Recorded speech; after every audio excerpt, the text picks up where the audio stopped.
اللہ والحمد للہ ولا الہ الا اللہ واللہ اکبر ولا حول ولا قوة الا باللہ العلی العظیم سبحان اللہ والحمد للہ ولا الہ الا اللہ واللہ اکبر ولا حول ولا قوة الا باللہ العلی العظیم سبحان اللہ والحمد للہ ولا الہ الا اللہ واللہ اکبر ولا حول ولا قوة الا باللہ العلی العظیم الحمد للہ رب العالمین والعاقبة للمتقين والصلاة والسلام على سيد الأنبياء والمرسلين وعلى آله وأصحابه وأهل بيته أجمعين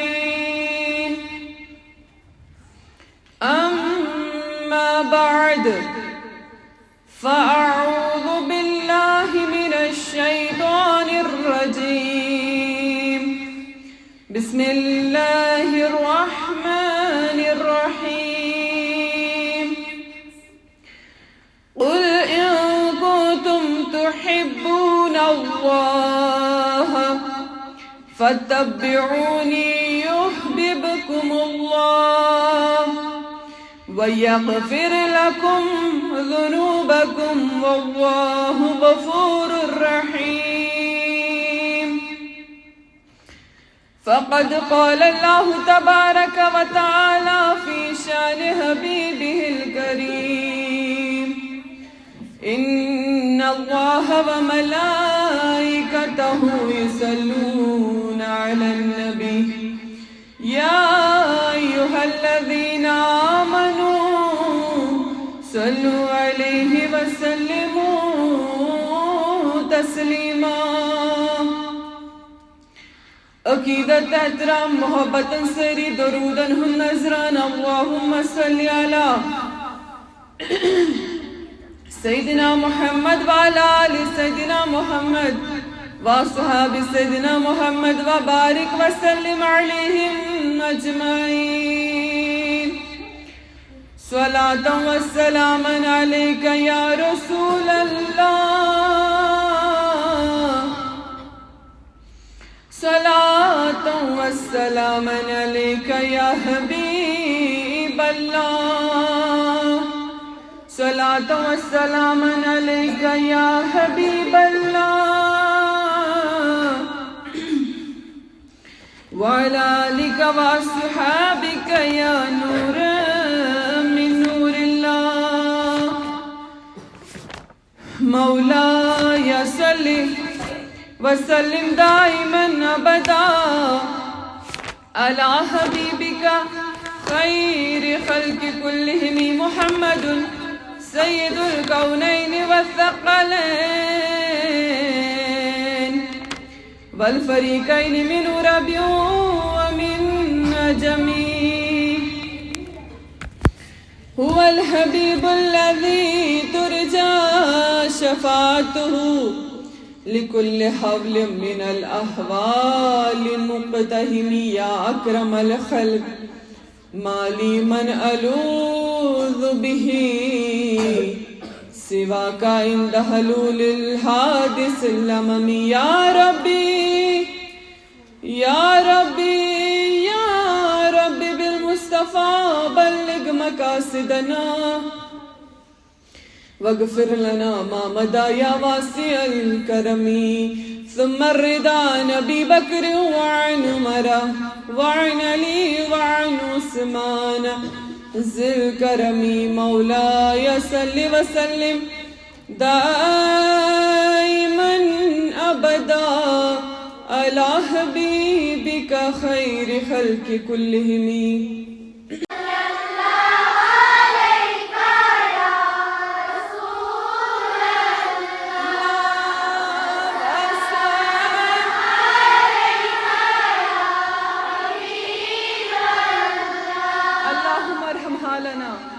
وارحم عيالنا واهدي أولادنا اللهم يا حفيظ يا فياض من جميع البلايا والأمراض يا رب بالمصطفى بلغ مقاصدنا واغفر لنا ما مضى يا واسع الكرم.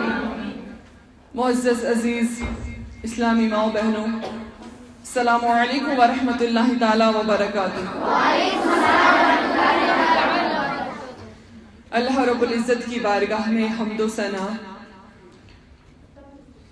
جس وحدہ لا شریک اللہ نے ہمیں اس عظیم الشان محفل یا مجلس میں جمع ہونے کی توفیق عطا فرمائی.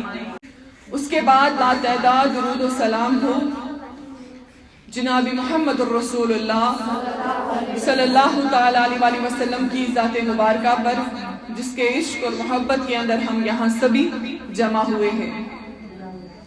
بہرحال عزیز اسلامی ماؤں بہنوں، پھر سے آپ سب کو میری طرف سے بہت بہت مبارکباد کہ وقتاً فوقتاً آپ ان دینی مجالس یا ان دینی محفلوں کا انعقاد کرتے ہیں، یہ محفلیں سجاتے ہیں، یہ مجلسیں سجاتے ہیں. تو اس چیز کو مد نظر رکھتے ہوئے میں آپ سب کو دل سے مبارکباد دیتی ہوں، کیونکہ آپ سبھی جانتے ہی ہیں کہ آج کا جو وقت ہے، آج کا جو دور ہے، یا ہمارا جو آج کا معاشرہ ہے، وہ کتنا تباہ اور برباد ہوا ہے. اس میں کتنی بے حیائی دکھنے کو مل رہی ہے، کتنی بدکاری، کتنی بے حیائی، کتنی بے پردگی ہمیں دیکھنے کو مل رہی ہے. ہم جس جگہ سے بھی جائیں، ہم جہاں سے بھی نکلیں، ہم جہاں سے بھی جائیں، بے حیائی، بے پردگی اور بدکاری کے بازار یا اڈے گرم ہو رہے ہیں. اور جو یہ اڈے گرم کرنے والی مائیں یا بہنیں ہیں، یہ کوئی اور نہیں بلکہ نبی پاک صلی اللہ علیہ وسلم کی بیٹیاں ہی ہیں. آپ کو یاد ہو یا نہ ہو، اس نبی پاک صلی اللہ تعالی علیہ وآلہ وسلم نے ہمیں کہا کہ انا ابو البنات، لڑکیوں کا باپ میں ہوں. یعنی جب ہم کوئی غلطی کرتے ہیں، جب ہم کوئی ایسا کام کرتے ہیں جو اللہ اور اس کے رسول صلی اللہ تعالی علیہ وآلہ وسلم کو پسند نہ ہو، تو آپ خود سوچیں یہ کام کوئی اور نہیں بلکہ میرے نبی کی بیٹی کر رہی ہے. کیونکہ ہمیں تو کہا گیا ہے نا، ہم نبی کی بیٹیاں ہیں صلی اللہ تعالی علیہ وآلہ. تو کیسے ایک بیٹی کو یہ گوارا ہوتا ہے کہ وہ اپنے باپ کا دل جو ہے اداس کر لے، یا اپنے باپ کے دل کو تکلیف پہنچائے؟ اور وہ بھی کون باپ جو اس طرح ہمارا ظاہری باپ ہوتا ہے نا، یہ والا باپ نہیں، بلکہ جو امت کا ہے، امت کا سردار محمد الرسول اللہ صلی اللہ تعالی علیہ وسلم. جب ہم ایسے کام کرتے ہیں نا، تو نبی پاک صلی اللہ تعالی علیہ وآلہ وسلم کو بہت تکلیف ہوتی ہے کہ میری بیٹیاں ایسے کیسے کر سکتی ہیں. ان کو تو کوئی عزت نہیں تھی، ان کو تو اس معاشرے میں کوئی وقار نہیں تھا، ان کو تو استعمال کیا جاتا تھا اور پھر پھینک دیا جاتا تھا. ان کو تو میں نے عزت دی، ان کو تو میں نے مقام دیا. میں تو منبروں پہ تھا اور لڑکیوں کی شان بیان کرتا تھا. میں تو جب بھی تبلیغ کرتا تھا، میں تو جب بھی درس دیتا تھا، میں تو ان لڑکیوں کی شان اور عظمت ہی بیان کرتا تھا. ان کو وہ بڑا مقام میں نے عطا کیا، ان کو وہ شان عطا میں نے کی. مگر اس احسان کو یہ کیسے بھول گئے؟ اور جب ہم یہ گناہ کرتے ہیں تو مدینہ پاک میں تشریف رکھے ہوئے محمد الرسول اللہ صلی اللہ تعالی علیہ وآلہ وسلم، ان کے دل مبارک کو بہت تکلیف پہنچتی ہوگی. اگر میں آپ کو اس طریقے سے ایک بات سمجھاؤں کہ جب ایک کافر یا جب ایک مشرک یا جو بھی کوئی جن کا تعلق دین اسلام کے ساتھ نہ ہو، جن کا تعلق نبی پاک صلی اللہ تعالی علیہ وسلم کے ساتھ نہ ہو، جب وہ گناہ کرتے ہیں، جب وہ کوئی برا کام کرتے ہیں تو ان کو پتا ہی ہے کہ ہمیں تو دنیا میں بھی جلنا ہے اور آخرت میں، کیونکہ آپ جانتے ہی ہیں کہ ان کو دنیا میں بھی جلایا جاتا ہے اور آخرت میں تو ان کے لیے جہنم تیار ہوتا ہی ہے۔ مگر ہم تو جانتے ہیں کہ ہم ایمان والے ہیں، ہم نے تو ایمان لایا ہے اللہ پر، رسولوں پر، اللہ کی کتابوں پر، فرشتوں پر، آخرت پر، اور یہ بھی کہ مرنے کے بعد ہمیں پھر سے زندہ ہونا ہے۔ ہم نے یہ ایمان لایا ہے، ایمان مفصل، ایمان مجمل سب کو تو یاد ہی ہوگا، اس میں ہم ایمان ہی لاتے ہیں نا۔ مگر ایمان لانے کے بعد بھی ہم گناہوں سے بچ نہیں رہے، ہم گناہوں سے اپنے آپ کو دور نہیں رکھ رہے ہیں، پھر بھی ہم اپنے نبی پاک صلی اللہ تعالی علیہ وسلم کو تکلیف پہنچا رہے ہیں۔ کیا ہم اس بات کو نہیں جانتے کہ ہمیں اپنی زندگی کس طریقے سے گزارنی ہے؟ کیا آپ میں سے کوئی یہ نہیں جانتا کہ ہمیں اپنی زندگی کس طریقے سے گزارنی ہے؟ سبھی جانتے ہیں نا، سبھی جانتے ہیں۔ اور اگر ہم قرآن کو بھی بتائیں تو قرآن بھی کہتا ہے لَقَدْ كَانَ لَكُمْ فِي رَسُولِ اللَّهِ أُسْوَةٌ حَسَنَةٌ، تمہارے لیے بہترین رول ماڈل ہے جناب محمد الرسول اللہ صلی اللہ تعالی علیہ وآلہ وسلم۔ ہمیں ان کو فالو کرنا ہے، ان کے طریقے پہ اپنے آپ کو چلانا ہے، ان کی سیرت کو فالو کرنا ہے۔ سیرت کا معنی ہی یہی ہے، طریقہ، چلنا، نیز قصے واقعات بیان کرنے کو سیرت ہی کہتے ہیں۔ تو جو بھی نبی پاک صلی اللہ تعالی علیہ وسلم نے ہمیں کے دکھایا یا بول کے دکھایا، وہ سب ہمارے لیے سنت بن جاتی ہے اور اسی کو ہمیں فالو کرنا ہے۔ کیوں؟ کیونکہ قرآن نے کہا بہترین رول ماڈل، اس کے اوپر کوئی ہے ہی نہیں، اس سے اوپر کوئی ہے ہی نہیں، کیونکہ یہ وہ نبی ہے جس نے تمام انبیاء کی کتابوں کی بھی تصدیق کی، آدم علیہ السلام سے لے کر حضرت عیسیٰ علیہ السلام تک، کیونکہ آئے تو آخر میں ہمارے نبی ہے صلی اللہ تعالی علیہ وآلہ وسلم۔ تصدیق کرنے والے اگر ہم اپنی عقل کے حساب سے کہتے تو اول جو نبی ہے یعنی حضرت آدم علیہ السلام وہی کرنے چاہیے نا، لیکن نہیں، وہاں اس جیسی شان یا وہاں اس جیسا مقام کسی اور نبی کو عطا نہیں کیا گیا ہے۔ اور ہم کتنے خوش قسمت ہے، خوش نصیب ہے کہ ہمیں انہی کا امتی بننے کا شرف حاصل ہوا۔ ہم بدکار امتی، ہم بے حیا امتی، ہم گنہگار امتی، بے پردہ کرنے والیاں، ہم اسی کی امتی ہیں اور اسی کی بیٹیاں ہیں۔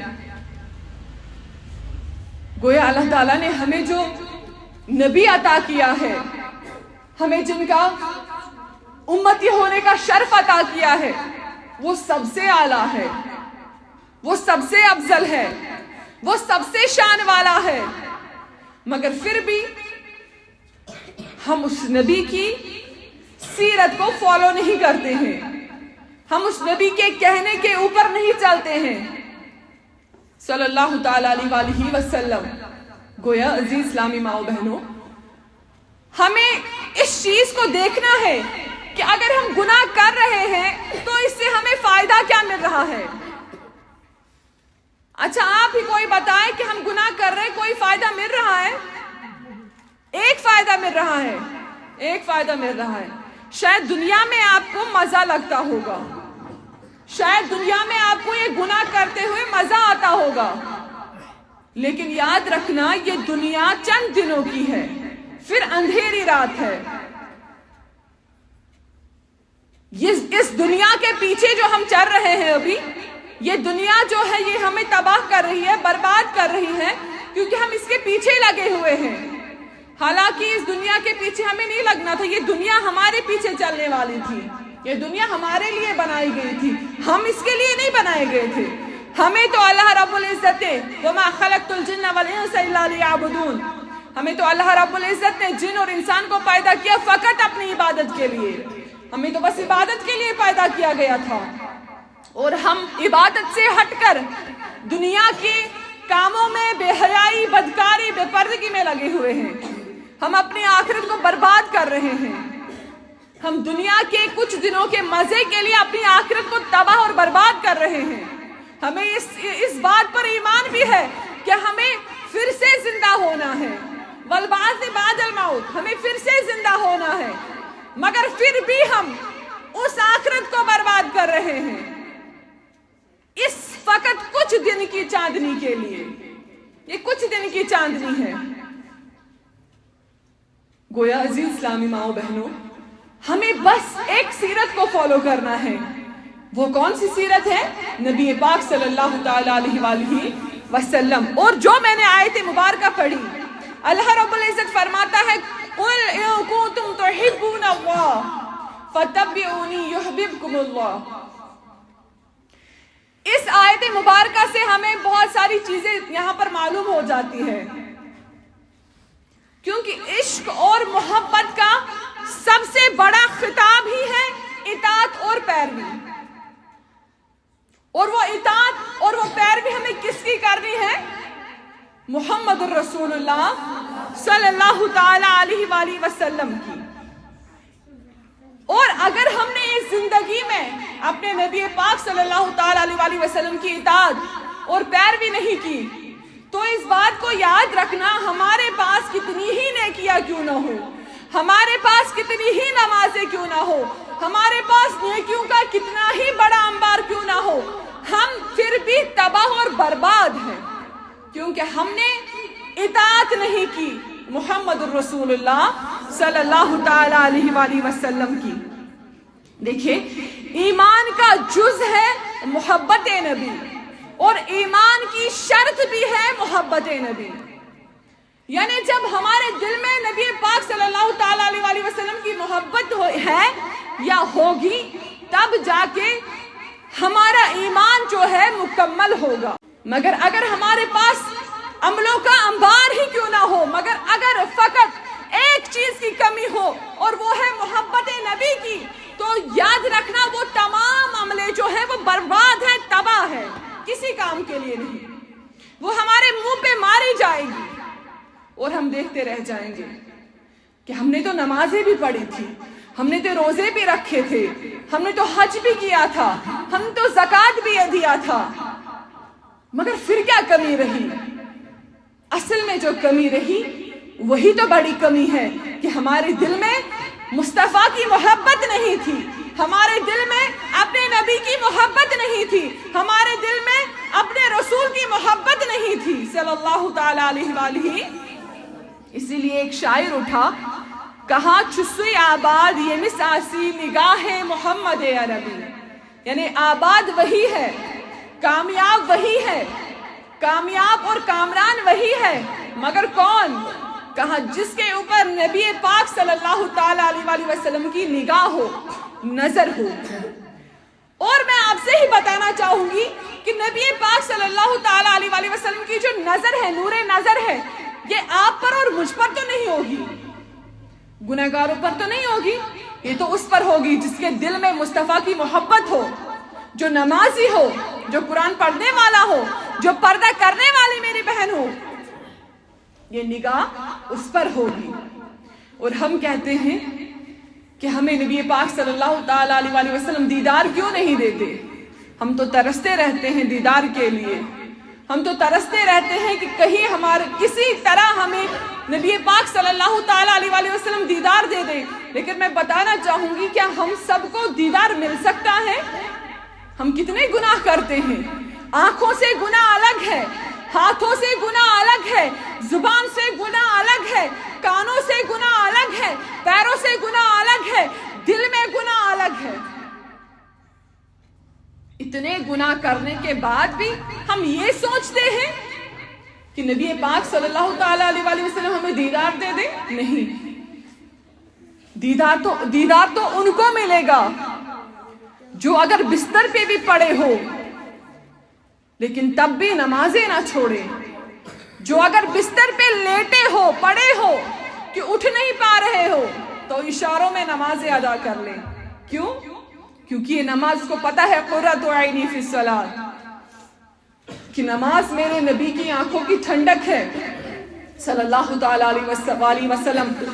یہ وہی کرتا ہے جو نبی کو پسند ہوتا ہے، اور یہ ان تمام چیزوں سے دور رہتا ہے جو میرے مصطفیٰ کو تکلیف پہنچاتی ہو. اور ہمارا کام کیا ہے؟ ہمارا کام ہے مصطفیٰ کو تکلیف پہنچانا.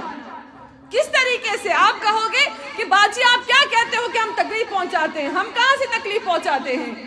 تو نظر کریں خود پہ ہی. کیا ہم مکمل پردہ کرتے ہیں؟